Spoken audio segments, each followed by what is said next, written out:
Let's bring in Chris Stigall. He is Chris Stigall. Chris Stigall. I'm joined now by Chris Stigall. Host of the Chris Stigall Show. So let's bring in talk radio host Chris Stigall. Also, his podcast is a must-listen every day. Chris Stigall Show podcast. And host of the Chris Stigall Show. Let's bring in Chris Stigall. Please welcome Chris Stigall. The Chris Stigall podcast is presented by usmedicalplan.com. Save big money monthly and get better health coverage at usmedicalplan.com. Hey, welcome into the Chris Stigall Show podcast. Thanks a lot for choosing this show, because I realize there are a gazillion of them you could be listening to instead. So the fact that you subscribe to this one and you don't miss it, it means a ton to us. Thank you. There are a lot of people that work very hard to make it happen. And there are a lot of great people who sponsor our show, too, and make it complimentary to you, like usmedicalplan.com. My friend John Ruhlman at usmedicalplan.com is doing something with health insurance that there aren't many people in the country doing, and that is plugging you into about 100 or so different private health insurance companies across the country to give you the very, very best rates. Now, listen, I understand that right now, particularly this time of year, is when people are doing the open enrollment thing, and they are very, very confused. If you are a supplemental health insurance buyer with Medicare, there are a lot of choices out there. Are you getting the best rates? Hard to know. John knows, though. You've just got to give him a couple of minutes on the phone. It will take a couple of minutes, but you will save money. And you know how I know? Because my own parents have saved hundreds of dollars a month with John Ruhlman at usmedicalplan.com. Now, if you are a small business owner and you'd like to buy insurance for your employees, but you want to save a buck or two, John knows exactly the best rates on group insurance. You buy your own insurance for your family in addition to employees.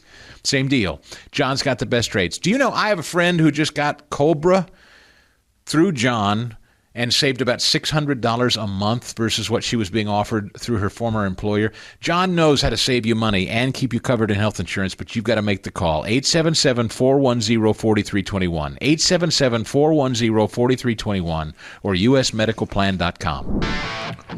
Good to be with you, folks. Welcome into the Friday edition of the Stigall Show. Happy to have you here. Our telephone number, 855-STIGALL, if you want to get in. Keep it handy, because today, as we like to do on Fridays, our little tribute to Rush to keep his memory alive, we call it Open Line Friday, like he did. So that means you can call in and talk about whatever you want. And if you've got something on your mind you've been champing at the bit to share, you better get in early, because we get full fast. All right, 855-STIGALL. Got a line open for you today. Whatever's on your mind, whatever you want to share, today's your day. Come on in. All right, 855-STIGALL. You can also catch up with us online, social media, as well as my 3 times a week newsletter, the Harumph Society. It's all there for you today at chrisstigall.com, and I hope you'll stay in touch. The pipe bomber, the J6 pipe bomber, or January 5th, I guess I should say. They're calling it. He was arrested yesterday, and really interesting timing. People are looking into why they died. Is this real? Now, I was at a Christmas function last night. I certainly, even if I wasn't, I would make it a point to see Jake Tapper. Is it true that Jake Tapper tried to pretend this guy was not black? Eddie, is that true? I keep reading this on social media, that Jake Tapper and CNN refused to acknowledge the race of the guy that was arrested? Yes, it's true. Oh, yeah. Why? I guess either the picture wasn't released yet. I honestly don't know. It's really, really stupid move. Like, it is what it is, right? They arrested the guy. Yeah. I don't, what do you say about it? For years, the person who planted pipe bombs at the RNC and the DNC's headquarters the night before the Capitol event on January 6th has remained a mystery. And then yesterday, federal investigators announced a breakthrough. Brian Cole Jr., age 30, arrested and charged with transporting an explosive device and attempted malicious destruction by means of explosive materials, and on and on and on. They caught the guy, interestingly enough. Did you read this? Because of his shoes. Here's one thing you don't want to do when you're planting pipe bombs. Don't wear really rare shoes. He was apparently wearing a pair of shoes, Ed, that they only sold 25,000 of total. Very exclusive line of Nike shoe, and that's how they zeroed in on the guy, I hear, in part. Yeah, I mean, that makes total sense, and it makes total sense that, I mean, the whole sneaker thing is a culture. Like, there's a whole culture around sneakers. They have conventions and everything. So the fact that you have these rare shoes, of course, this is someone who has enjoyed capitalism, that hates the system so much, that plants the bomb. And lives in the leafy suburbs of Virginia. That's exactly right. Mark Warner, the Democrat senator, makes one of the dumber observations here in number 5, if you please. But I got to tell you, it kind of makes me, looking at this crowd doing a victory lap, when all the senior FBI officials across all key divisions have been fired for political purposes, when in some field offices up to 45% of the FBI officers who were doing things like counter-espionage and cyber have been assigned to do immigration cases. It's a little rich that they're saying America's safer. How much earlier could we have caught this guy if resources hadn't been diverted? And I hope it would also remind folks that on January 6th, I was here at the Capitol on January 6th. It was an ugly, awful day. And this administration and this president basically pardoned all the perpetrators. You know, it's that kind of picking and choosing of facts from this crowd that makes me a little bit crazy. Boy, can you say non sequitur, class? What a dope, this guy. Mark Warner, the Virginia senator who's the ranking member on the Senate Intelligence Committee, no less, making a really actual terrible case for himself and Democrats if you listen. You know what he was effectively saying? What took us so long? And then the question would be, well, for 4 of the 5 full years this guy has been investigated, you guys were the ones in charge of the investigating. That old man that we were pretending, Mr. Autopen, was running the show, and, Chris Wray and the bowling alley waitress at DOJ, you guys were the ones who, for the bulk of the time, had this information in front of you and did nothing with it, apparently. Bongino made this point yesterday, as a matter of fact. The information they said they used had nothing to do with new tips in number 4. Take a listen. Folks, this is what it's like when you work for a president who tells you to go get the bad guys and stop focusing on other extraneous things not related to law enforcement. This is what happens. We had a great team. I know it's said a lot in this business. It was a team effort. It becomes cliche, but cliches are useful for a reason because they matter. And this was a team effort. The director and the attorney general emphasized that it was not a new public tip this came from. This was our internal work at the FBI. It makes me crazy, says Mark Warner, to see the Justice Department treating the arrest of the pipe bomber suspect as a victory lap. Makes him crazy because they did it and your guys didn't, Mark? Is that what it is? Senator Warner? What makes you crazy? You don't like the celebration of catching a bad guy? Well, sorry about that. And, of course, he takes the opportunity to make it about taking politically active people inside the FBI and reassigning them to other things instead of targeting citizens, fanning out all over the country and investigating anybody who dared even show up on January 6th of 2022 on our nation's capital in any capacity, whether they entered the Capitol or not. Do you know that as of Biden's last days, there were people still at that hour, as of the end of last year, there were still people who were having their doors knocked on and their workplaces rung up, investigating and asking about why people, FBI agents, leaving their card here and there. Hey, just checking in. We hear so-and-so, your colleague, or we hear you were at the Capitol on January 6th. We'd like to talk with you. Do you know that was going on well into Joe Biden's final days? And so, Kash Patel and Dan Bongino arrive at the FBI, and they fired a lot of people and they reassigned a lot of people, and look what gets done. They actually nab a guy who really committed a crime instead of using the FBI as a weaponization force against average Americans just minding their own business or peacefully assembling. Jake Tapper refusing to acknowledge that this guy is in fact black. We have the clip, number 6. Brian Cole Jr., a 30-year-old white man from the D.C. suburbs, is charged with transporting an explosive device in interstate commerce and with malicious destruction by means of explosions. CNN observed local and federal law enforcement outside his home in Woodbridge, Virginia this morning. Now, for those of you listening on the radio all over the country, and you don't actually see on the Salem News Channel what just happened, that is, in fact, the clip of a picture of Brian Cole, clearly a black man, not even like a Michael Jackson light-skinned black guy, clearly a black man, as Jake Tapper does the voiceover while the picture is up there plain as day and says, Brian Cole, a white man. Like, the picture's up there while he says it, Eddie. For people listening, you can't fully appreciate it if you didn't see it. Well, I just do recon on the clip itself because we have to do these things. That was laid in by people on the internet, like that. It's just okay. So that didn't air on CNN originally. No, that was for. But okay, good catch, and thanks for clearing up. Mm-hmm. But it's not like that picture didn't exist at time of reporting. Right. Accurate? I think so. I think that's accurate. Yes. Okay, so the internet strikes again and makes a very funny point visually that as Jake Tapper calls him Brian Cole, a white man, he in fact is a dark-skinned black man. All right. Yeah, Julie Kelly will be here to talk about it in more detail. Kash Patel with the details, number 3. When you attack American citizens, when you attack our institutions of legislation, when you attack our nation's capital, you attack the very being of our way of life. And this FBI and this Department of Justice stand here to tell you that we will always refute it and combat it. We will provide the safest country the nation has ever seen under President Trump's leadership here. And that's what we did here today with great resolve on a case of massive public importance, as it should be. An individual who is now alleged to have placed multiple explosive devices to blow up multiple people and multiple officials, innocent civilians, is now arrested thanks to the brave men and women of the FBI and the interagency.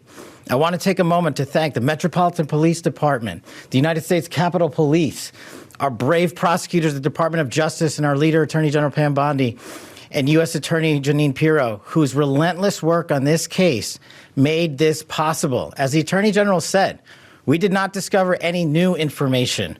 What we did, an investigation spearheaded by the deputy director and the ADIC of our Washington field office, brought in a new team of investigators and experts, re-examined every piece of evidence, sifted through all the data, something that the prior administration refused and failed to do.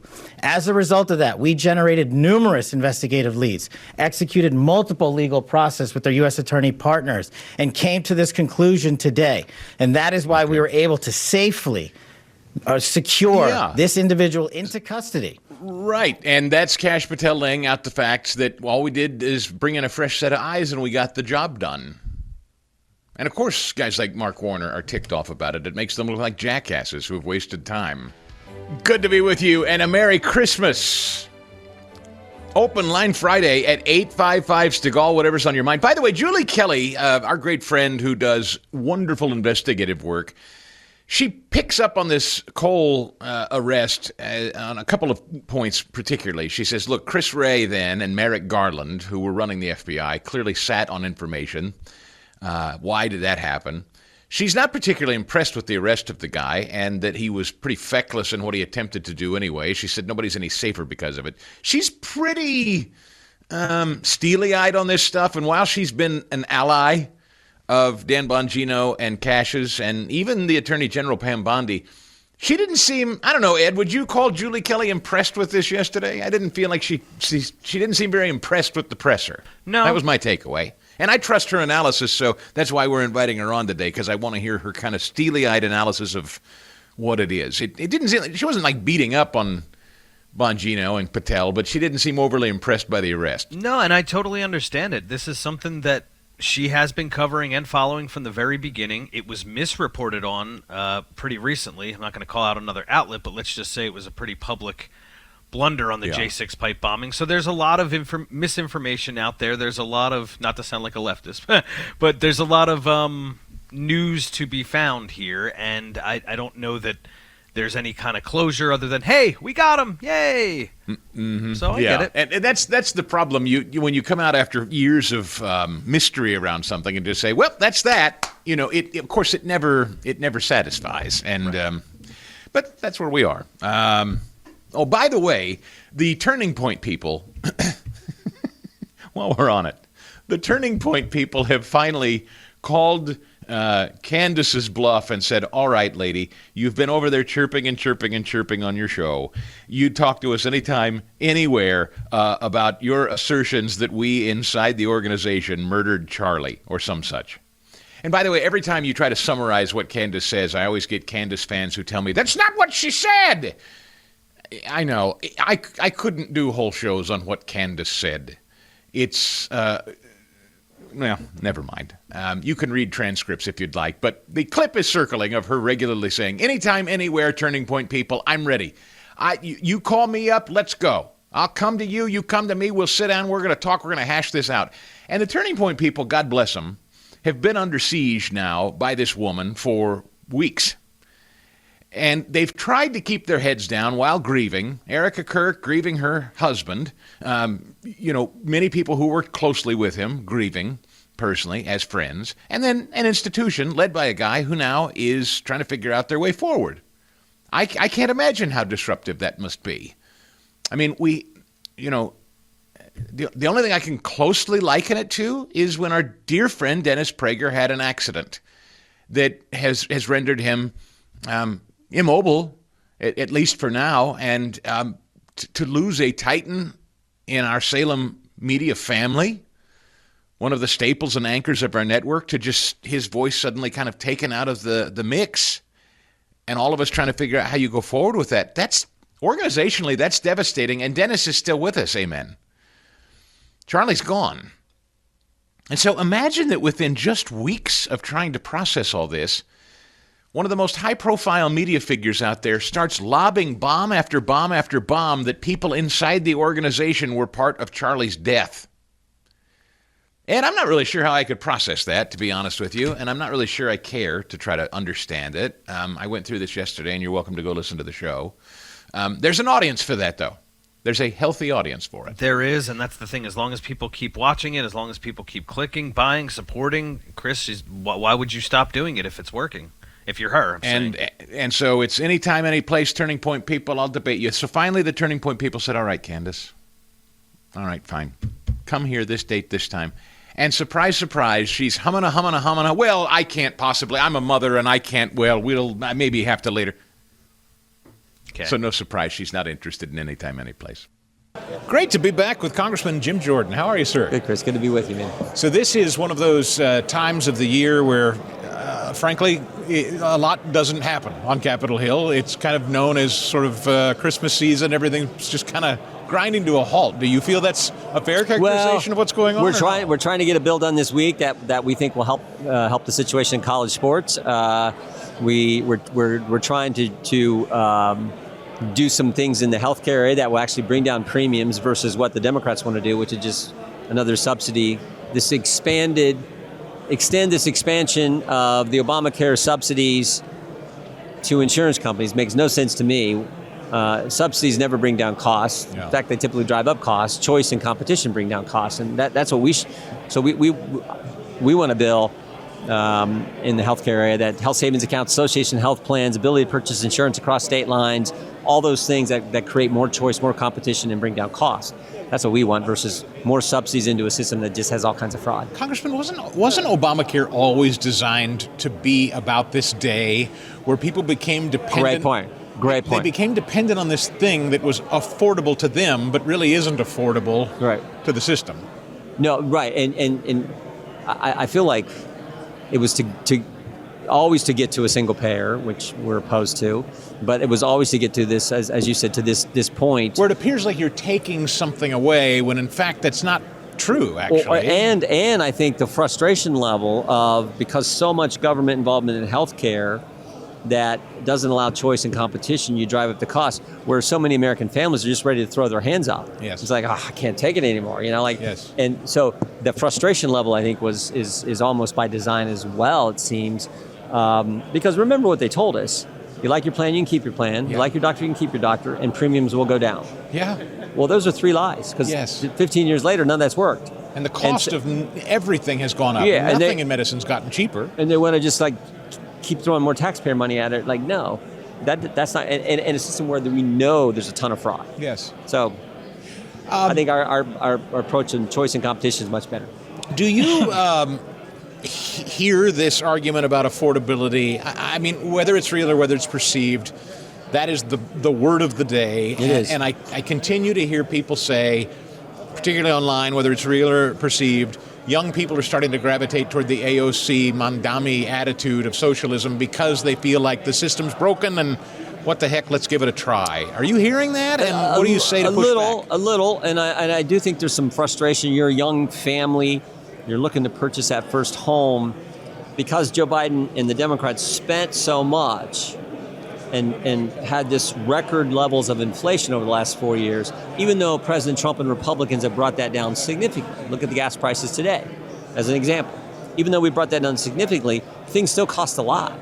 And you want to buy that new home, even in, we're not talking about the East Coast or the West Coast, but even in the Midwest, where I'm from, it's expensive. Yes. It's like $400,000, $300,000, $450,000 in certain communities to buy a nice family home. Yes. So I do think it is a concern. Can Republicans harness that argument and fix it? I mean, can you tell a young person in the next, I mean, we're talking about, the midterms, so not long. Next year. Can we make the case to young people, hey, easy, socialism's not the way to go, we can make houses cheaper? I think so, in a couple of ways. One is, I do think that the big, beautiful bill will begin to kick in those tax cuts and good things we've done on regulation, on taxes, tax policy will kick in and help our economy. So I do think that's coming. We've already seen inflation is coming down dramatically, but it was so darn high, it's still like troublesome for lots of families. And then I think you also, remember, campaigns, both sides get to talk. Right now, the way the mainstream press works and Democrats, it seems like all you ever hear is what they're saying. Yes. Thank goodness for folks like you who are giving the truth. But I think we also talk about how crazy they are. And like I always say, like, not all Democrats are crazy, but the left that controls their party is. And you can go, it's crazy to not have a border, which is what we had under Joe Biden. It's crazy to defund the police, which is what we had under Joe Biden. It is crazy to say men should compete against women in sports, which is what we had under Joe Biden. President Trump and Republicans have changed all that. And you could just keep going on all the it's crazy to say that, you don't want more law enforcement presence in the capital city. I mean, it's brought down crime. Now, we had this tragedy last week with these two National Guard folks from the great state of West Virginia. But the left was against bringing National Guard to the capital city, which you're definitely allowed to do under our Constitution. So every position they take, I mean, my favorite is, it's crazy to let a Chinese spy balloon fly clear across the country and then shoot it down. For 8 days. It's nuts. I think you and I would have probably shot it down before it went across. Yes. I know Trump would have, right? But that's the left. So I think you can also point out that in a campaign and then talk about what we've done to change the cost of things with Republicans in charge. You have been looking deeply at what has been a deep state stacked against Donald Trump for a long time, and I know your time is limited, but this report... I was just looking for some water. Oh, no, we should get you something to drink. This report that Miranda Devine and the New York Post have released on Kash Patel and Dan Bongino and dysfunction in the FBI, I am very mindful that the FBI is riddled with people that hate Donald Trump and this administration. They're institutionalists, that's clear. Yeah. But is there any legitimacy to the idea that there is discord in the FBI and that Kash and Dan and maybe Pam Bondi over at DOJ aren't doing their job? We've had nothing. I mean, our committee works, a lot with the Justice Department. We've had nothing but, a great relationship, working relationship with Attorney General Bondi, Deputy Attorney General Blanche, Director Patel, Assistant Director Bongino. Nothing but positive. We've asked for the first day Kash got the job. First day he's sworn in, we sent him 7 subpoenas, and we got response. That was night and day compared to what we had with Wray and Garland in the previous administration. So I appreciate the work they're doing. We've had a great relationship with them. Is it institutionalists that are just unhappy with them? Well, I'm sure there's still some of that. Yeah. I mean, I'm sure there's still some of that. I mean, look at what we found out in the last few weeks.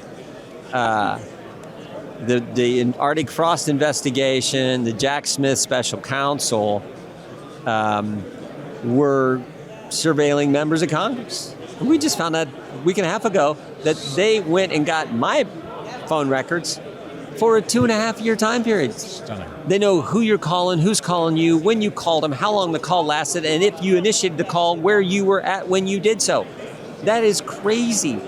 For every call I make in 2.5 years, so that you can pattern a person's life. Every morning I text my wife when she's not here in town, I text her, and then at night I call her, and then I call my brother, or I call my colleague. Like, that's frightening that the government's getting that information because somehow they conjure up this crazy idea that there was a conspiracy that President Trump was leading to. Like, what are you talking about? So, do I think there's still some of that element around? Of course. Look what they did. But you would tell voters this reporting that there's discord in the FBI or that Cash and Dan are over their heads. Not true, in your view? No, I appreciate the work they've done, and we've had a really good working relationship with those guys. They're the ones helping us get this information. They're the ones helping Chairman Grassley get the information. I mean, but for them giving us information, we would not have been able to go to Verizon and figure out what they did with our phone records, with others' phone records, and a host of other things. So, no, I think they're good folks. I know you're busy, Congressman. I'll let you run, but I really appreciate your time today, sir. I hope you'll come back and see us soon. We will. Thank you. Take care. Let's go to the phones on Open Line Friday. Kick it off with Sam in Pennsylvania. Hey, Sam, I'm glad you called. Good morning. Welcome in. Good morning, Chris. Great show. Listen, I'm actually puzzled about something here when we look at with the narco-terrorists and the way the Democrats are acting.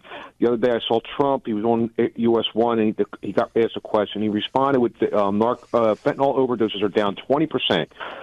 So if you extrapolate that over the course of a year, which is about 100,000 American lives of overdose of fentanyl the past 4 or 5 years in a row. But instead of celebrating that, why are the Democrats so hard set on saving the lives of a narco-terrorist, clutching to the boat, trying to save his drugs? I don't care how many missiles it takes to blow these guys up. They don't care how many doses of fentanyl it takes to kill an American. Why are we caring about how many missiles it takes to blow up? I would blow them up so their DNA is gone. All right? I don't understand why they're not celebrating the saving of American lives and they're more concerned with these narco-terrorist lives. This is just a new version of taking Kilmar Obrega Garcia out for martinis or margaritas or whatever it was, right? It's just the same story, just different set of circumstances, yeah? They care more about, trying to smear Trump than what saves American lives and makes American life better. That's the problem. Yep. Beautifully said, Sam. I can't argue with a word of it. And it's not going to work. I mean, it's their latest thing. They have been look, I maintain that in this administration, next to Donald Trump, there is a guy more hated than anybody else, that the deep state hates and wants rid of more than anybody else next to Trump. Who is it, Ed?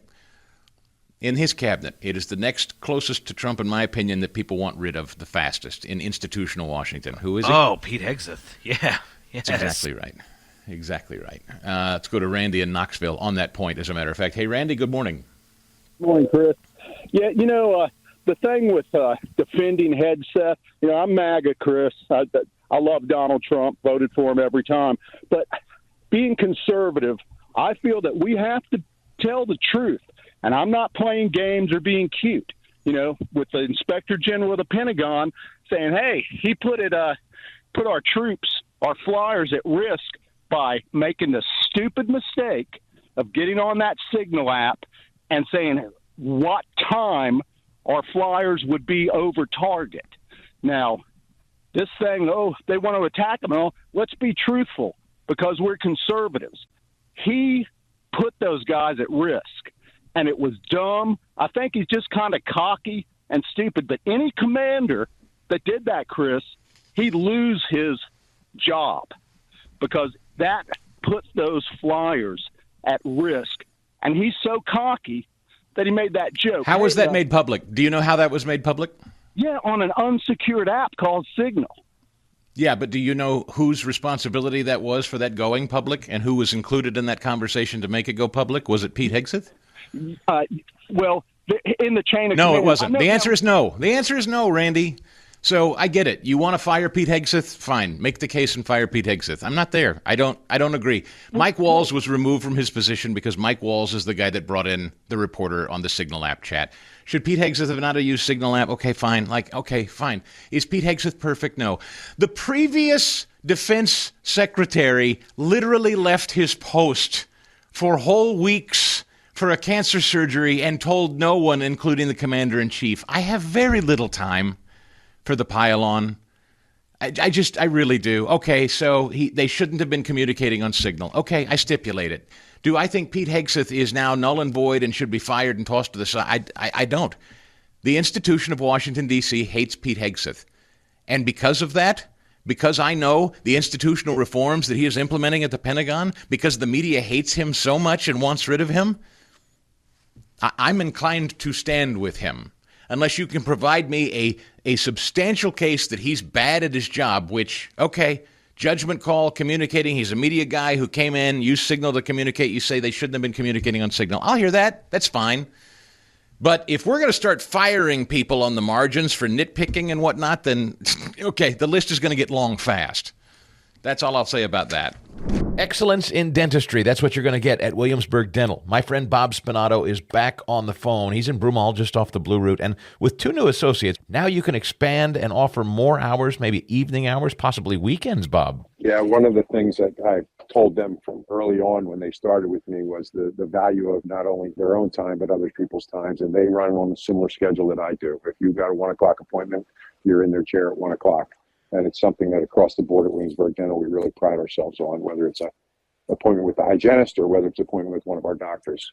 The other thing is we now have some expanded hours in the evenings, and even there's some discussion about opening again on some Saturdays for services. Yeah, but not you. You're fishing. You're not kidding anybody. It's not you going to be working on Saturday. Come on, Well, I'm in my 33rd year, and it should be the young guns. That's right. You've earned it. You've earned it. I feel like I have. Thank you. Pick up the phone or go online, make that appointment, 610-353-2700 or williamsburg-dental.com. Yes, I know it's the holidays. I know this is not a time of year most people think about losing weight. But you know, our executive producer, Fast Eddie, is doing it. He's using PhD weight loss right now as a weight loss tool through the holiday season. It can be done. And you know how I know? In just 2 weeks' time, right now, as we speak, he's on the program, and the first 2 weeks of the program, he's already dropped 8 pounds. Now, you know, I told you, and the reason he's doing it, because I told you I lost 40 pounds in under 4 months earlier this year. Eddie said, I want to try it. I said, it's almost the holidays. He said, I don't care. I want to try it. And he's lost 8 pounds in 2 weeks' time. He works with his counselor, same as I work with my counselor. I've kept the weight off. I'm going to probably go for another 20 in the new year. But the point is right now, I've hit idle on purpose. I'm maintaining my weight loss because my counselor at PhD Weight Loss has taught me exactly what I need to do to maintain. And then when I want to re-engage and kick it into full gear and start losing more in the new year, I can. The best part about PhD Weight Loss this time of year is they're very well aware this is a hard time to get people motivated to lose weight. But if you find yourself motivated like Fast Eddie is, they're going to give you a heck of a deal. Right now, they're making it even easier to get started because they're going to waive your consultation fee entirely. They're going to add 2 weeks to your program totally free, and they're going to cover all costs of food. This will be, now everybody's going to start trying to lose weight in January. Everybody will call, and you're not going to get a deal like this then. You start this program now, you're going to get a huge savings. And Dr. Ashley Lucas is going to throw in her brand new book, which is also a great read. She is maha as they get. She has put together a marvelous way to lose weight from the comfort of your own home, over the phone with a counselor one-on-one. It's private, it's great, it's easy. Eddie's losing weight fast. I've lost over 40 pounds and maintained it. Join us, come on. All right, a couple of ways to do it. Call 864-644-1900, 864-644-1900, and when you do, mention you heard Stigall bragging about how well they work. Promo code 2026 START if you go online to myphdweightloss.com, myphdweightloss.com, promo code 2026 START, or 864-644-1900. Come on, get healthy, lose weight, even during the holidays with PhD Weight Loss. Great to be with you, ladies and gentlemen. I welcome you in on this Friday edition of the Stigall Show. Open Line Friday. Welcome in. Thanks for watching on the Salem News Channel. If you don't have the app, grab it. It's free. You can watch and listen that way. Thanks for listening on great radio stations all over the country. Merry Christmas to you. Thrilled to have you aboard. Even you seminar callers, as Russ used to call you. I know, Fast Eddie, even the seminar. You know, that's how you know this show is effective and it's starting to reach people. we've only been at this not quite a year yet. We're tracking right along with President Trump's second term. So we're not quite a year in. President Trump's not quite a year in. The show is growing by leaps and bounds. We're thrilled to have so many great affiliates joining us wherever you happen to be listening. But that also means that comes with it. You know, for the bulk of my career, I've been a host in a local community like Philadelphia or Kansas City before that. This is our first national show. So with that comes the coordinated effort by the American left, or those insurgents inside the right who claim they're right, but they're not really. They're just insurrectionists for the sake of being insurrectionists, probably taking Qatar money, which incidentally, I won't forget my point. Well, let me finish my point. That is to say, the growth of the show, Ed, means you're going to start getting a bunch of these drive-by seminar caller types trying to derail the show. You should know I'm not afraid of that, and you're not going to be like too smart by half and pretend like anytime you start the show by saying, I'm a conservative, but you've given up the ghost, Ed. We get your game. You may as well just say, I'm a liberal, I disagree with you, and here's why. When you say, I want you to know I'm every bit or probably more so conservative than you, but that immediately means you're a fraud.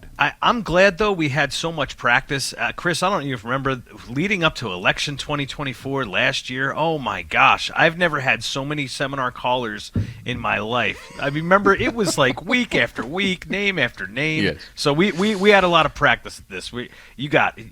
You're handling it well. Yeah.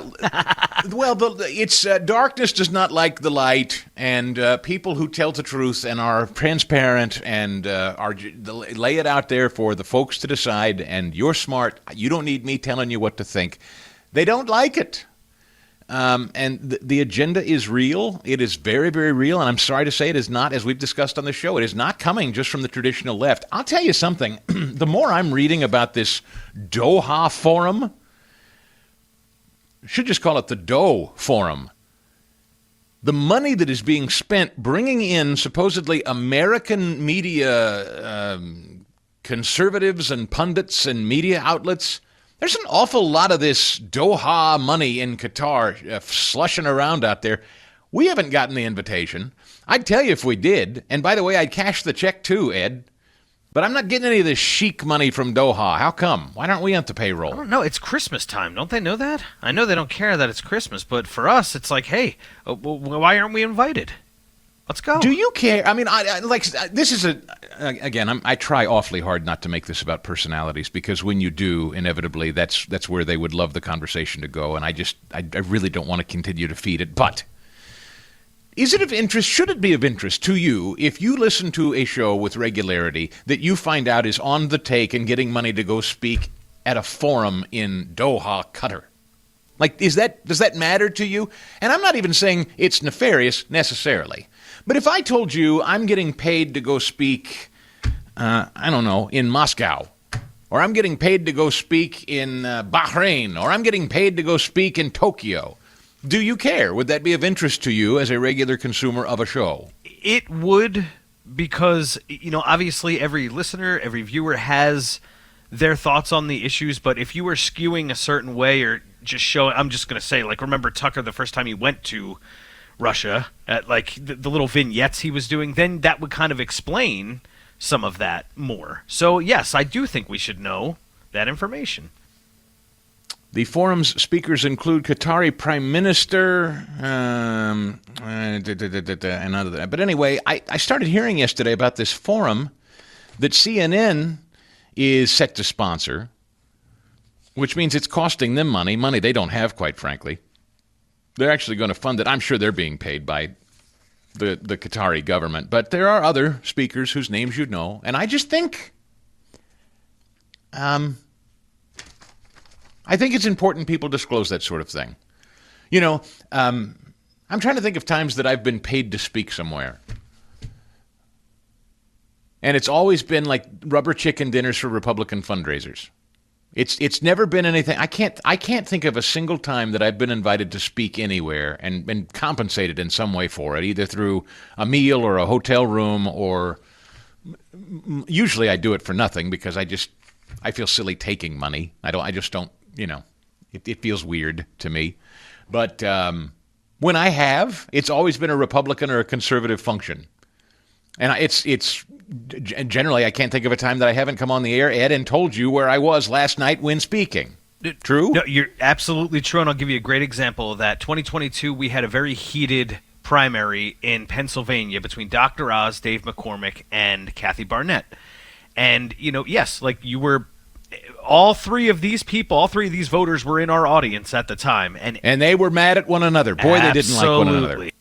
So, yes, you spoke at an event. I believe it was Kathy Barnett who was there, who was in attendance at the event, and that brought out the Oz and the McCormick people saying just oh, okay, he's in the tank for Barnett. It's like, no. That's a perfect example, Chris. Just no, I was asked to speak, so I did. It wasn't for Kathy. That's right. Nor did I take a paycheck for that event, I don't believe. No. But there's always that kind of primary fight, which is why we try to stay out of primaries on this show. That unto itself is its own little cesspool of weirdness. So we try hard to stay out of that on balance. And it's almost always impossible to not be branded as in the tank for one of the primary candidates if there are members of the audience that feel passionate about the other primary. So it's always a bit of a landmine, but the point is transparency here, folks. That's all that we like to practice is radical transparency. I don't want there to be a single question. My head hits the pillow at night and I sleep well because there's nothing about my life, there's nothing about my business dealings, there's nothing about my show's business dealings, there's nothing about show associates' business dealings that I wouldn't feel totally comfortable being fully transparent with you about. And I just continue to remind you, caveat emptor, buyer beware, that in a day and an age where everyone is trying to get your attention on social media and with podcasts, that's fine. God bless them. They're free to say, and this always translates into, what are you trying to silence these people? No. God bless America. But I just think it's important that you understand these people don't just wake up in the morning in an altruistic way and start telling you things they think on a microphone in an entertaining way. They've been paid. They're making money. It's a business. We're all in a business to make money. Mine has been a commercial transaction for the entirety of my career. There are others that are making money by, as I explained yesterday, ginning up and whipping up people driven by what exactly? A storyline that often, I would maintain, is being funded and fueled by entities that they're not disclosing. That's all. When someone that has traditionally taken a position publicly for years and years and years suddenly jerks the wheel. Like if I just came on the air all of a sudden, Ed, on Monday, and I'm trying to think of a situation. I don't know. I'm trying to think of what a situation would be. EVs. Boy, do I love them. And I think we all ought to be made to buy them. In fact, as far as I'm concerned, we should just get rid of the internal combustion engine and go straight to plug-in cars. That's the way forward for the future. If I started saying that on Monday, wouldn't that be curious? Yes, it would be very curious. Chris, really? And if you found out later that I've got a friend who's on the board of an EV car manufacturer or something, and I just spoke at the big EV summit over the weekend, would that matter? Yes, or if you spoke at the Elon events that he was doing across the country in the swing states, it's just like, oh, Chris, weren't you speaking at the Elon America event? Just like, yeah, but I think you should totally buy a Tesla. And so I will tell you that I understand that it is not as sexy. This show is not. So in that sense, that is, I don't do the sexy show where you're invested in me, the host, like I'm Jason Bateman in Ozark or something, and you can't wait to see what's going to happen to Chris next time. I get it. I don't do that kind of show. And for a lot of consumers today, they need that. They need that juice, that hit. Ooh, what's going to happen tomorrow? I just don't find myself that important or interesting. I think the news of the day and the way forward for the country is the most interesting and consequential thing for all of us and my family. And again, most importantly, I answer to my Lord and Savior Jesus Christ, who kind of keeps me accountable. I regularly audit myself that way. I have to answer to him. That's also how I sleep well at night. So I'm mindful that there are a lot of hosts out there that are creating daily drama for your consumption, but just understand what motivates it. It's not altruism. They don't wake up just feeling like, gosh, I'm bored and I don't have anything else to do but just be a radical truth teller. I mean, stop it. They're making a buck just like I am. The question is, where's their money coming from? You should always care about that. You should always wonder and know. And if you ask me, I'll always tell you, will they? Yesterday, the commander of U.S. Special Operations told top members of Congress that he has not had any kind of order issued him to, quote, kill them all during a pair of military strikes on suspected drug boats in the Caribbean in September.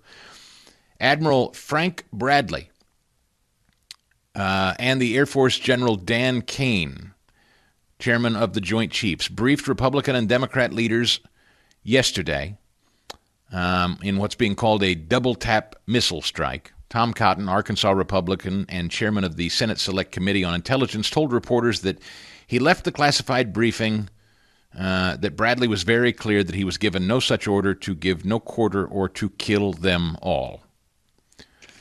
So that's from the Admiral and the Joint Chiefs Chair, Raisin Kane. They testified before Congress.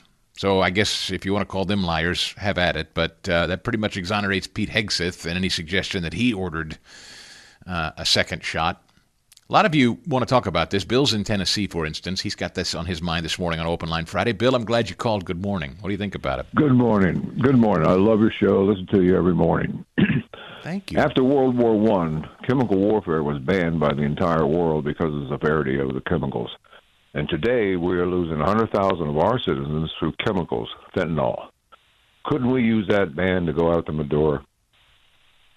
Go after Maduro. Well, I think that's exactly, and thank you, Bill, for it. I think that's exactly Trump's point, that it is a sincere threat and one that's got to be dealt with, and you've got to treat it as a threat to American lives. Because it is. And anybody that stood over the casket of someone who's died to a fentanyl overdose, I mean, what did they say? 600,000 have died because of chemical fentanyl overdose?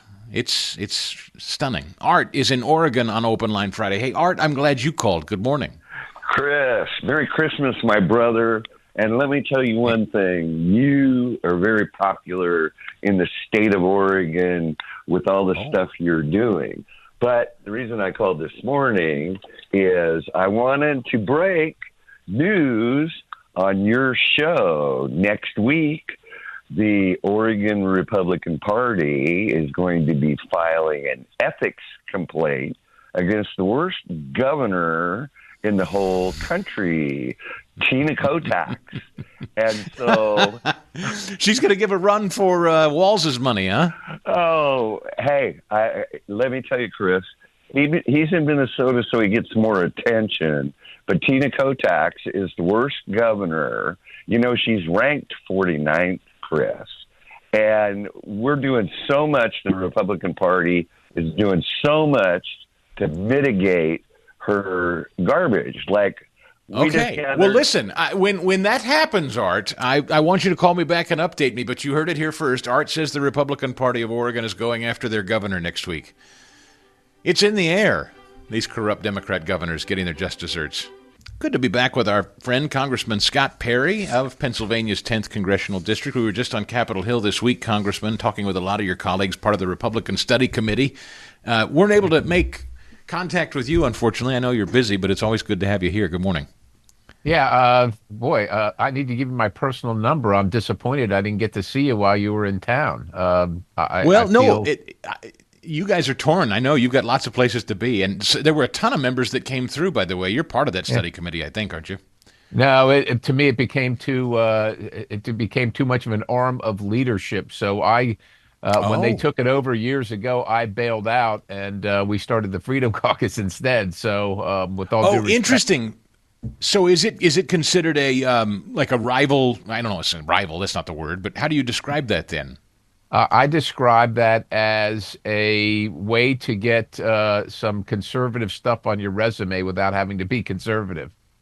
Oh, okay. All right. Throwing it down. Well, we were glad to have the invitation to talk with some folks. We talked with Jim Jordan, for instance, and one of the things I asked him was this critical report on FBI from internal unnamed sources that ran in the New York Post that Kash Patel, Dan Bongino they're not liked or they're in over their heads or whatever. Jordan said he didn't feel that was true and that they've done nothing but be cooperative in House investigations and information that you've sought. What's your read on that? Because they just came out yesterday with this J6 pipe bomber arrest. I don't know if the timing had anything to do with this report, but at any rate, what's your read on, because I keep asking all Republicans, including Trump administration people, voters, as you know, want justice. They want to know the abuse that came out of DOJ and FBI is being dealt with. Do you think these people are still the people for that job? Well, I would say this. I imagine the FBI, the CIA, the Department of Defense, and every other single agency under the sun that you can think of is still replete with anti-American left-wing insurgents that have been placed in there. And as the law for what we call OPM, the Office of Personnel Management, the laws and the regulations that are in place almost they don't allow management to change any of those people that aren't on the that aren't on the train. And so they just hunker down, they stay there, they're burrowed in, and then they slow roll the operation, they take shots, they throw wrenches into the gears. And then they complain about it publicly to undermine the work and the authority of the duly elected and duly appointed people that are trying to run these organizations. And it really only happens on the right because or to the right because the left is already in there and the laws have changed, and the left doesn't want to get any of those people out when they're there, and we can't get them out when we're there. So it's a one-sided deal, and it's to be expected, and it's to be ignored. So when you hear, and I know you hear it from your constituents, and I get it regularly too, people have emailed me this week to say, my conversations with members, you guys are the House, and you're but one half of the legislature. The Senate is still responsible for getting something across the finish line to the president's desk. I think a lot of people just feel like everything ground to a halt after the big, beautiful bill. And that's that, and that may be all we're going to see out of this Congress before midterms next year. What would you say to that? We better say that's not the case and stand by. As a matter of fact, I spoke to the speaker on the floor yesterday and said we need to get together to talk about what's upcoming, the schedule, the messaging, the plan. Now, we've got a lot of things that we are going to deal with and need to deal with. What you have seen since the BBB is the normal workings of Congress where one party, the party in charge, tries to work with the other party, finally gets fed up because they won't do anything reasonable, and then runs it, down their throat like we're going to have to do. So what I think, first of all, we're working on appropriations. Elizabeth Warren, as normal, is holding things up. For instance, we're trying to get the Defense Authorization Act out. We demand that as a part of that negotiation, a prior negotiation, because that's a must bill, that we ban central bank digital currency. Elizabeth Warren doesn't want to do that. And, she's one of the 60 that might be needed, in that committee, in the Senate to get things through. And she's holding it up. And, she wants a bunch of housing stuff that's going to socialize more so and communize housing in this country. We certainly don't need that. And we continue to try and work with them in good faith. But at some point, we got to fish or cut bait. If they're not going to be part of the solution, you got to move on, which is why I recommended to the Speaker that we have a reconciliation package teed up and ready to go at the end of January when they shut the government down, when they can't come on board to do anything that President Trump and the American people do, and we just do it without them like we did the last time. Do you believe, and it's funny because I asked many of your colleagues this, and most of them were to be honest, I don't know that I can remember a one that said yes. I'm curious what you say about doing away with the filibuster over there. So we just go with the simple majority to get everything passed into the president's desk. Are you for that or no? Well, if the Democrats are going to do it when they are in charge the next time, I'm certainly for doing it now. But I think what we ought to do in the meantime, first of all, reconciliation is always on the table. And so we should be working through that. But the other thing is we should run the bill. It's actually a Brian Fitzpatrick bill in the House saying whether we agree with the filibuster or not, whether that should be a constitutional amendment. And let's see how Democrats vote on that. if they're not going to vote for that, then they're telling us we're going to get rid of it when we're in charge the next time. And if they're willing to tell us that up front, then we should just get rid of it now. If they're going to agree with us that the filibuster should be maintained, it's very little insurance, but at least it's some insurance when they get in charge that we can say, look, a year ago you said, or 2 years ago or 3 years ago, you said that you weren't going to get rid of this, and now now you are. Now, of course, Democrats and liberals' hypocrisy knows no bounds, but we ought to give it a good faith effort to let the American people know. And I suspect the Democrats will not vote to keep the filibuster if that bill should come to the floor. So let's put it on the floor. It's a short debate, probably waste an hour or something like that and get to the vote. We waste an hour on all kinds of other stuff I wish we didn't waste time on. And let's see where Democrats stand. And if they telegraph to us that they have no intention of keeping it, well, then let's go. How do you read the Van Epps election down there in Tennessee? There was a lot of talk that he should have done better or whatever. Look, Trump's not going to be at the top of anybody's ballot in the midterms. So I think you've got to understand that that's its own phenomenon. So taking Trump out of it, how did Van Epps do? And as I look at poly markets, the betting markets right now, they say it's 80% likely Democrats take control of the House next year. As we sit today, that can change. So what do you say? Yeah, it's today. So, a year is a lifetime in politics, and we got just under a year to go. So a lot of things can change between now and then. And I would say this, look, the Democrats, the left, they're angry, they're energized. So it's expected that they're going to come out and express their displeasure in abnormal numbers. And as usual, Republicans, we make an investment, and the investment was in the Trump presidency. And then, most Republicans just walk away and say, well, the president's got it. They forget they got township supervisors and borough officials and state representatives and state senators. They forget that stuff, and they don't maintain, they don't manage their investment. And so I think that Van Epps did exactly as he was expected to do. He won. Let's remember that. It's about winning. And he did what he had to do to win. The Democrats got defeated.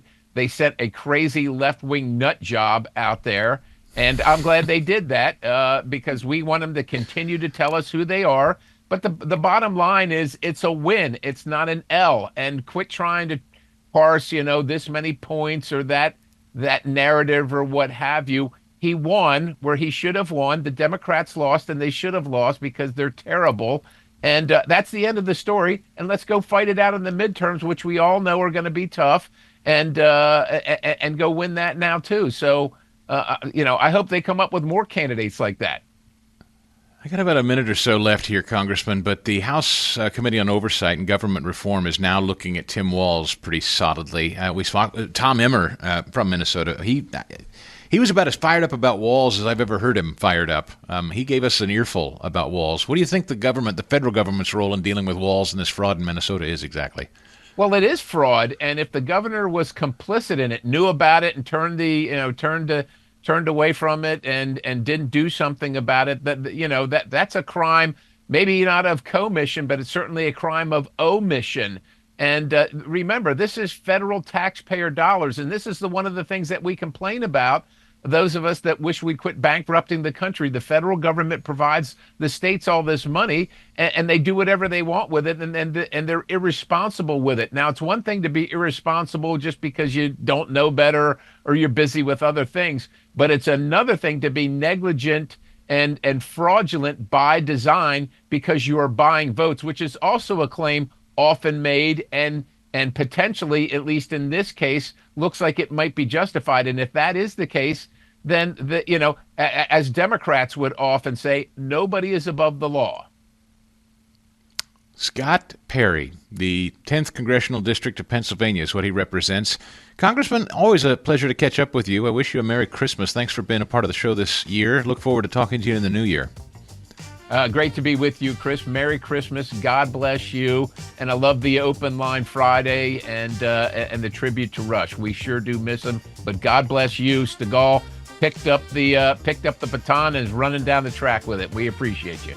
Blaze Media retracted a story Just yesterday, or 2 days ago, Blaze News considers fairness and accuracy to be the defining goals of any news organization. Our report posted on November 8th about the J6 pipe bomb, based on sourcing from individuals in a position to know this type of sensitive law enforcement information who have demonstrated a record of reliability and accuracy. Of note, the sources continue to stand by the information they provided to Blaze News. What is that information? That a former Capitol Police officer is a forensic match to the pipe bomber. So, Fastiddy, am I interpreting this correctly? And I'll ask Julie when she gets here. The arrest of this Cole guy yesterday is not satisfying many people who believe that maybe there is now forensic evidence tied to, as reported by the Blaze and others. I don't know that they're retracting that. I'm a little confused. They are or aren't retracting the Blaze that. is. I guess that's what Julie's. The Blaze is retracting the story. This story that it is a Capitol Police officer is what a lot of people think. That it's not the person that they announced yesterday. So this is both going on. Yes, the Blaze did, though, in fact, retract it. So here again, this is yet another story where Cash and Dan come out and say, this is this, much like they said on the guy that tried to kill Donald Trump. This guy acted alone. The thing is, here... I don't know how else to say this, and I'm going to ask Julie this. Folks, I am as interested in the truth as anybody else. I'm not, there's no agenda for me.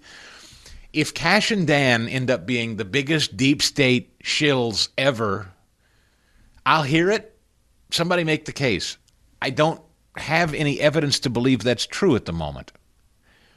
And so when they look us in the eye and they say, this is what it is, we've got it, we've done it, this is the thing, this is all there is to say about it.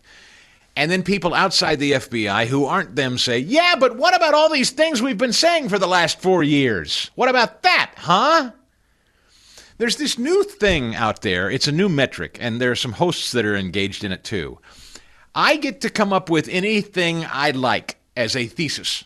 I can think about anything I can concoct. I can come up with any answer, anything. I can tell you, I have it on authority. Sources tell me, ...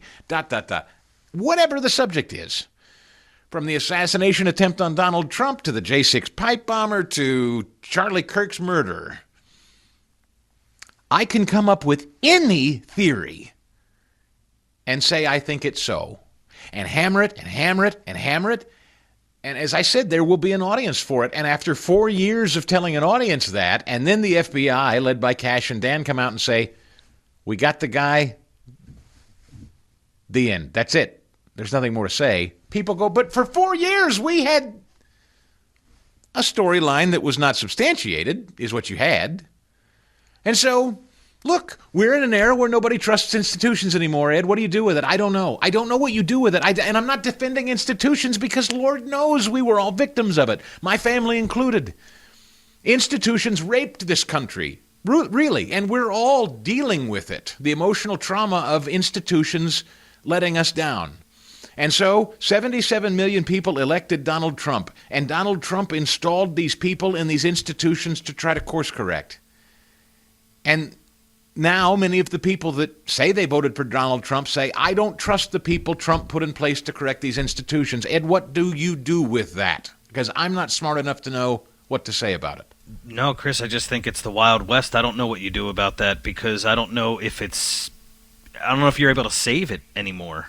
After COVID, we had a president that wasn't really a president there mentally. I don't know you can ever come back from this. I'm sorry. So Donald Trump, Ron DeSantis, there is no one that will ever be able to instill a sense of trust in our institutions, in the voting public again. So we will basically have an electorate that will just never be satisfied with anything government says ever again, which I'm all for challenging. I'm all for questioning. I think we should, but I'm not sure what to do with this. You heard me earlier this year, I hope, talking about our partnership with Prison Fellowship, the non-for-profit Christian organization that helps kids who have incarcerated parents enjoy a little fresh air and fun out in the open outdoors during summer camp. Well, they do great work at Christmas time, too, and we're proud to partner with them again in what they call their Angel Tree Christmas campaign.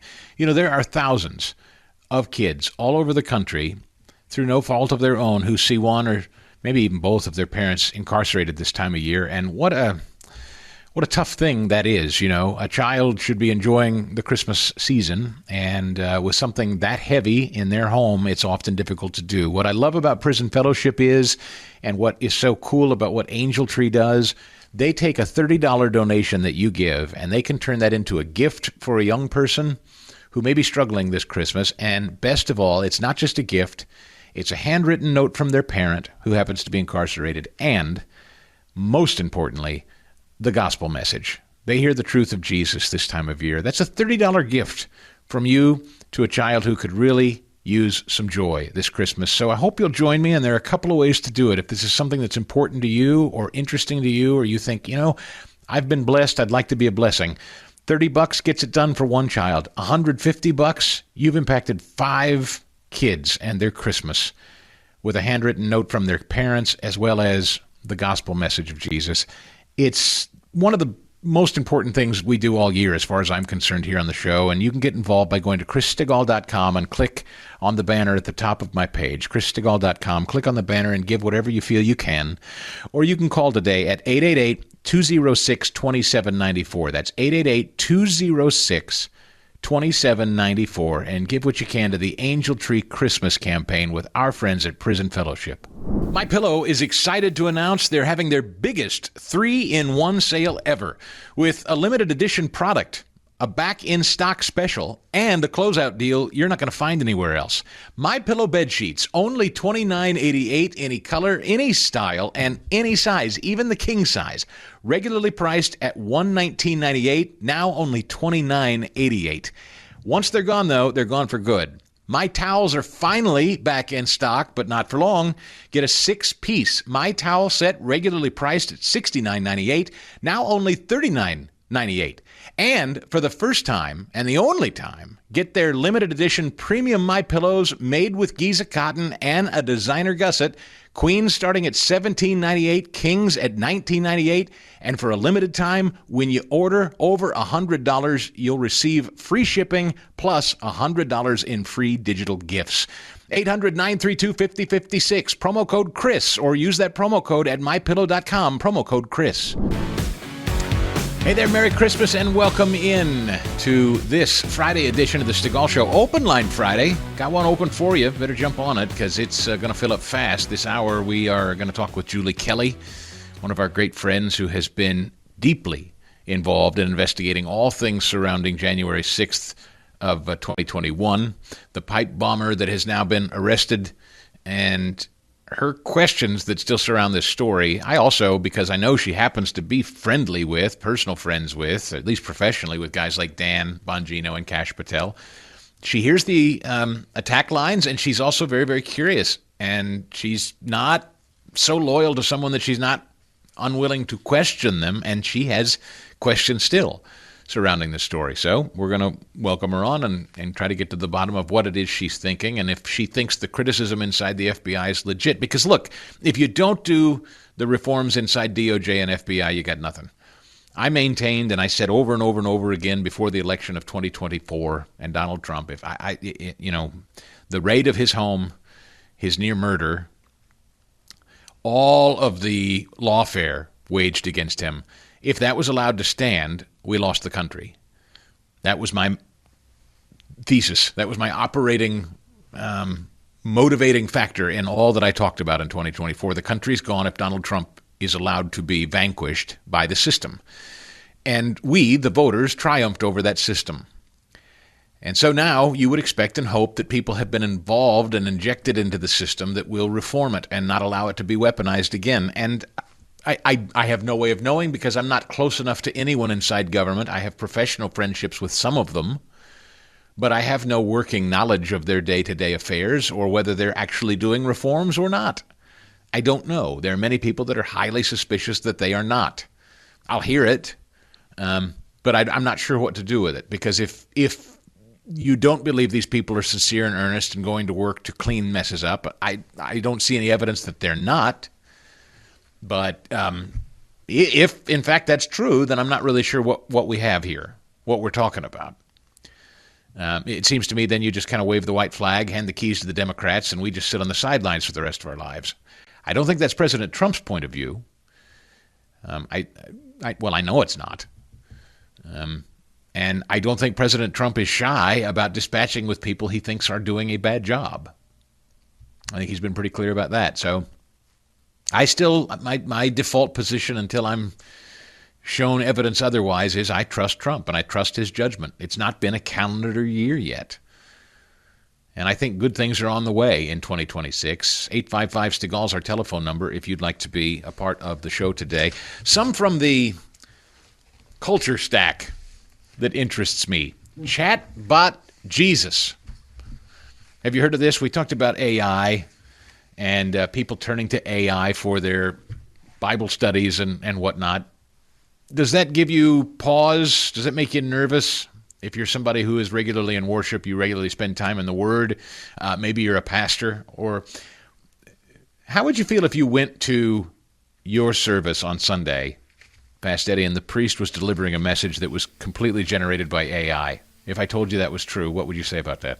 I wouldn't like it. That's dangerous. I get it, to use it to help you, maybe if you want to form a thought, maybe if you want to plug something you wrote into it to try and make it clearer, that's fine, but written by AI? No, don't like that at all. You know that there are pastors right now standing in pulpits. I don't know who, I can't prove who, but you know there are guys and gals that are using ChatGPT or Grok to crank out sermons. Mm-hmm. Yeah, so I'm Catholic, so we have the homily, and I as far as I can tell, at least none of my priests are using AI. AI now offers Chatbot Jesus personalized prayers, AI-generated sermons, and even virtual pastors charging monthly fees. Some see these tools as a lifeline for shrinking congregations. Others claim they offer new ways to evangelize. You know how I know this isn't the case with my pastor? He preaches from books at the Bible through books of the Bible. Each sermon, each service, when he starts a book, for instance, we're in Samuel now, line by line, chapter by chapter, line by line, until he's done. So wherever he is in whatever part of Scripture, it's always funny because, particularly when you're talking about Old Testament books or whatever, you get to parts that it's like, sorry, man, it's in the book. I know this is uncomfortable or a little weird or whatever. He does a great job trying to make the particular Scripture we find ourselves in as he's reading along and preaching on it every week. Not saying that AI couldn't do that, but I'm just saying it's when you're staying on a particular track, I think it's less likely. I realized, for instance, for years, I will just say that for years, I don't think it was ever ill-intended, but I didn't realize how little scriptural teaching that I was getting in my services until I went to a Bible-based church that actually preached the Word from Scripture and talked about Scripture and the Word of God.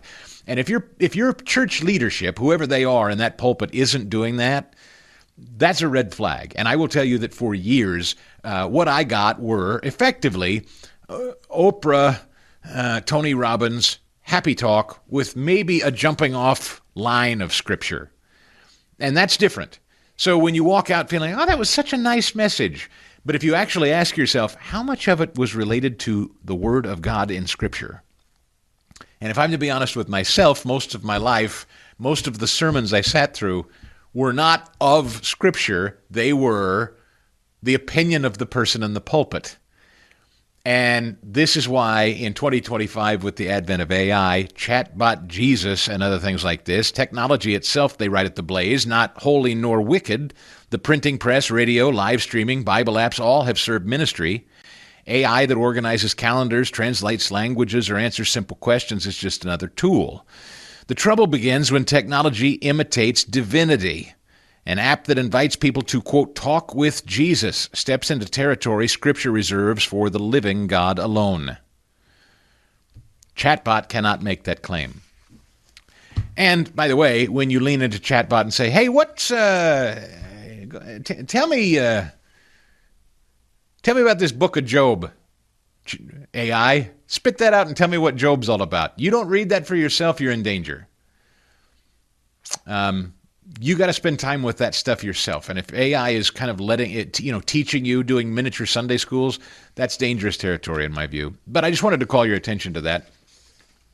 Also this week, while we're sort of on the subject here, from the Post-Millennial, the church says the baby Jesus figure along with Mary and Joseph will return to the manger Christmas Eve, but we're talking about a Catholic parish in Dedham, Massachusetts, drawing attention after revealing a nativity display with figures of Jesus, Mary, and Joseph, instead placing a large sign slamming ice. The display went up this week in St. Susanna Parish, known as one of the most left-leaning parishes in the Archdiocese of Boston. The sign reads, "Ice was here, and the Holy Family is safe in the sanctuary of our church. If you see ice, please call Luce, L-U-C-E, whatever that is. Parish Pastor Father Stephen Jasoma said the move follows a long-standing tradition of using the nativity to comment on national issues." Well, sure, why wouldn't you? See, and of course, that's no different than bastardizing Scripture with AI. It's just a different form of it. Pretty gross. Our buddy Guy Shiraki, who writes for great publications like Broad and Liberty, ReadLion.com republished this piece, "Public Education Failed Our Children and Our Nation." It's really worth a read, and it's got a companion piece over at ReadLion.com. I commend to you from Josh Mann that homeschooling continues to rise nationwide for reasons as varied as homeschoolers themselves. New York City mom Kimberly Kent founded a homeschool program in 2017 to help parents provide a customized quality education much like the one she gave her eldest daughter.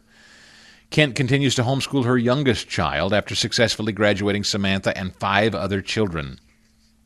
The numbers and demographics of homeschooling families have expanded substantially since COVID, crossing ethnic, socioeconomic, and political lines nationwide. And the biggest growth of all for homeschooling, New York City and New York State. So that's something to keep a sharp eye on. It's Open Line Friday. 855 Stigall is how you reach us if you want to get in here today. Whatever's on your mind, come on in. Let's go to Michael in Tennessee, who's been waiting patiently. Michael, I'm glad you called. Good morning. Welcome in. Thanks for waiting. Good morning, Chris. How are you? I'm well, sir. Merry Christmas to you. Thank you. Merry Christmas to you and yours. It sounds like you're enjoying the holiday thus far. So far, so good. Yeah. How about you? Yeah, it's starting up. I needed to talk about the elephant in the room, and that is the media. The legacy media tells all of those people, the hundreds of millions of people, what they hear about this government, and the disruptor in chief needs to address that forthright. And the honeymoon is over. The first year is just about up. It's time to say, okay, guys, you've been asking the questions about what you want to talk about. Now we're going to tabulate what you're talking about and what I want to talk about. You want to talk about the father in Maryland and Epstein and the narco terrorists? Fine. For every time you ask a question about that, I want 3 questions about Arctic frost, about all of the things what's going on now with this cover-up or potential cover-up of January 6th. We need to have them say, okay, for every question you ask about the things you want, I want 3 questions about the things that I want to hear questions about. And anybody that's going to do their job, in other words, be a reporter and a journalist that wants to be the Bernstein and all the president's men, we're going to be lifting you up and telling you good job, and we want to talk to you. Encourage them to do their job. So you're saying, like, what, Caroline Leavitt at the White House or any government official inside Trump's administration, if they're taking questions from the press, you're saying that they should demand certain questions be asked before answering others? Is that what you mean? Well, yeah, and we may even have a communications czar, somebody that's going to have a scoreboard. Give Trump the basketball and with a net and say, okay, well, you just got one for our team, that kind of a thing. It's I don't know if you heard this week, but it is interesting online, and we talked about this, I think, on Monday. I don't know if I can find this or not quickly, and thank you for the call, Michael. He's basically started a scoreboard over there at the White House. They're actually tracking now, and I forgot what they called it. Sorry, I'm trying to look it up here on the fly. I'm not going to find it in time. Yeah. Anyway, they're tracking fake news now. They've got a leaderboard for people that are churning out the most untruthful stories. Look, I think what you're saying is you feel like momentum was really on the side of the Trump administration in the first half of the year, and now not so much. And I share that sentiment. I understand what you mean. All right, Julie Kelly is the best. She is on Substack. She writes Declassified with Julie Kelly, which you can find at juliekelly.substack.com. She has been at Real Clear Investigations, and for years now we've talked to her about so many issues that others will not cover and won't talk about. She's dived deep into stories like January 6th and all of the people that were victimized by this government and thrown into jail when others kind of turned their back and forgot about them. Julie did doggedly determined reporting on that, and now they've all been pardoned. But now we're talking about this J6 pipe bomber. This was another story that kind of was going alongside the insurrection storyline, and it didn't get as much play. But Julie kept paying attention to it, too, and she's back.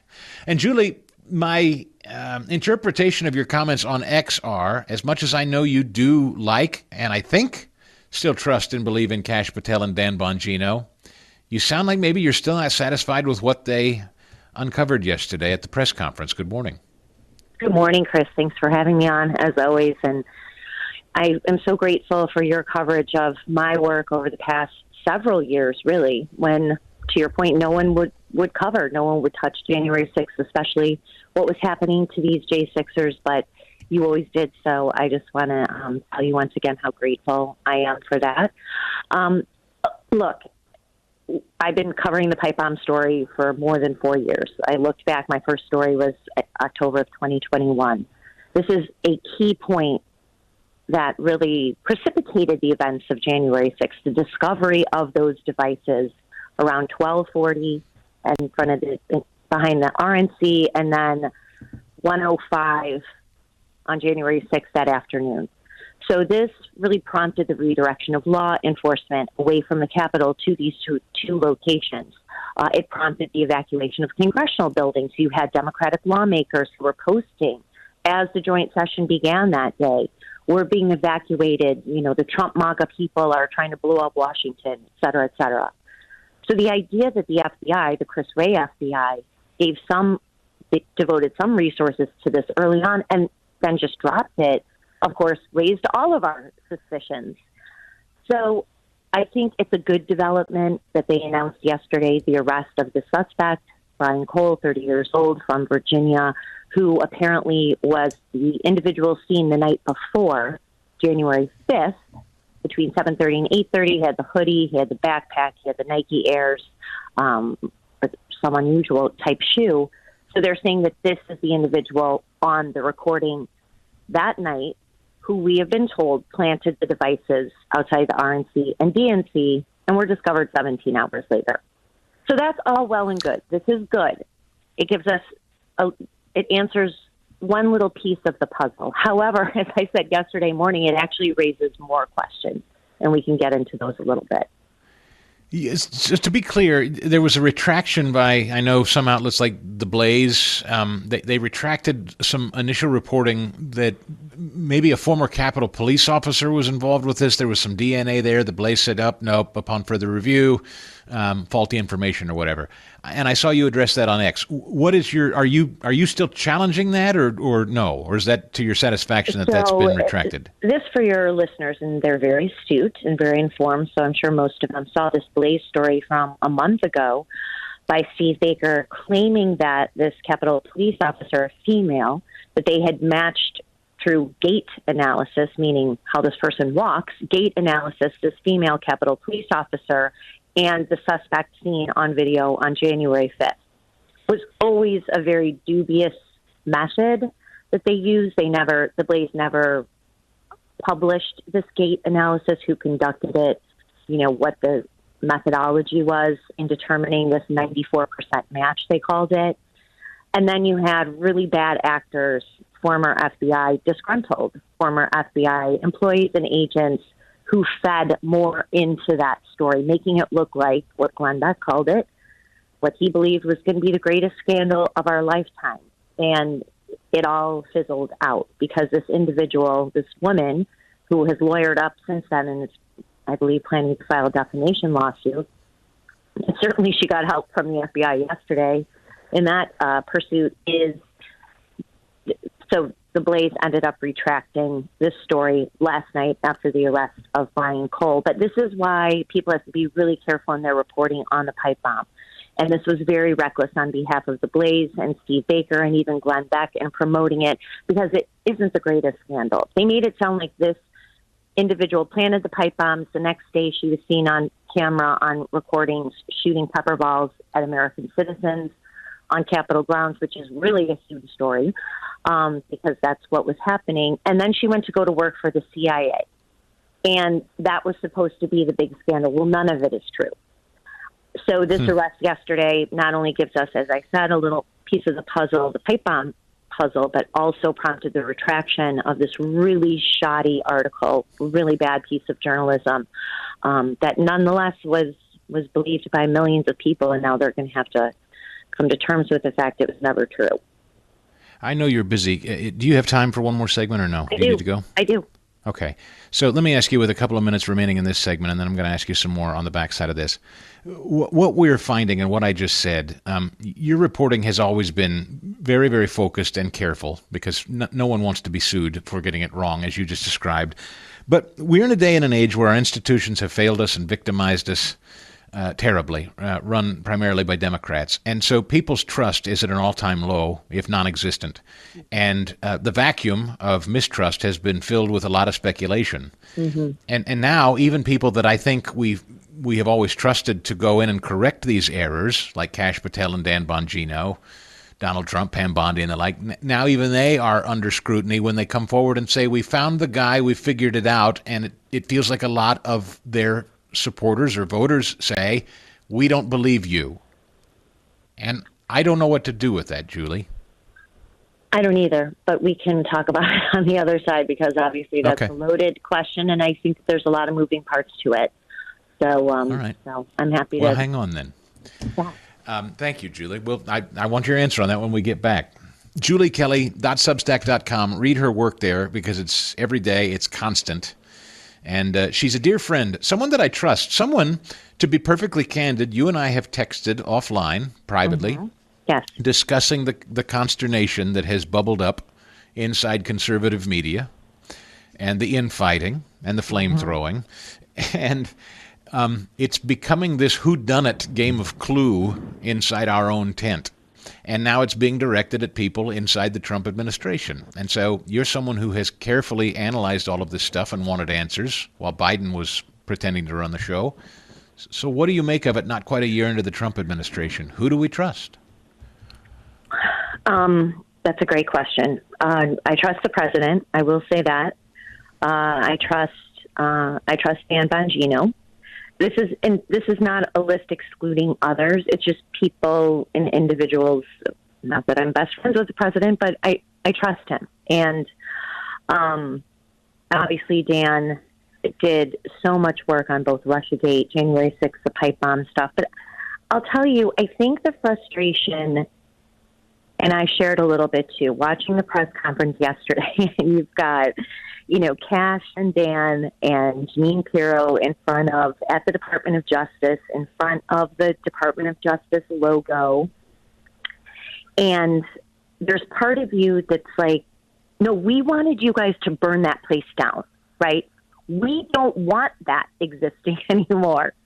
We don't want to hear how great the FBI is. We don't want to hear the great men and women of the FBI. That to us just raises red flags, right? That sounds like Jim Comey. It sounds like Chris Wray. It sounds like everyone that we partially elected President Trump to get rid of, to prosecute, to hold them accountable for what they've done. And so, do you see what I'm saying? It's like a surreal moment. Like, no, we don't want you guys to They sound like they've become institutionalists. You're saying they sound like they've become institutionalists rather than reformers. I mean, I guess so. And I hate to say that, but look, I have to check myself, Chris, and you do this too. no matter how much respect I have for people who left very comfortable lives, whether it was Janine and Dan and Cash, I mean, these people were doing what we're doing now, and they were very successful. And, you know, in Dan's instance, he's got a family. You know, he has an amazing life, and they gave all of that up to go into these unaccountable, corrupt institutions, thinking that they were going to do what we've been talking about, which is either massively reform it or burn the place down. And I think that they've tried and have been successful, talking about the FBI, in some of their reforms. I mean, they have redirected resources away from political witch hunts and, you know, going around the country, rounding up American citizens who protested at the Capitol on January 6th to actually helping get rid of criminal illegal aliens and, you know, stopping or trying to stop the influx of drugs and human trafficking and all of the good, positive things that they are doing. However, it's still a rotted institution. And time. So may I ask you this, just with limited time here, Julie? Could I ask you, do you mean you wish they'd come forward and say, hey, we're doing these things and there are a lot of good people doing it, but there's a lot of dirty stuff going on, and here's the following laundry list of dirty stuff we've been uncovering, and we're going to hold people accountable? Not enough of that? Is that what you mean? And they have done that. They've produced so many documents about, say, Arctic frost. So they've turned all of that over to Congress. I guess it's more of an optics thing. So...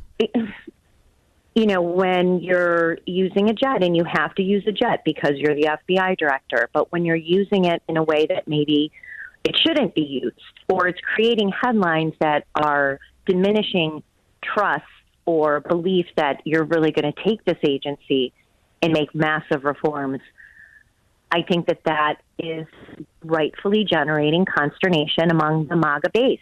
But look, and I've said this too, and I want to really make this clear. Cash and Dan cannot lock up the J. Edgar Hoover building, fire 35,000 employees, throw the keys into the Potomac, and say, good luck, everyone, because think of what Republicans in Congress would do to that.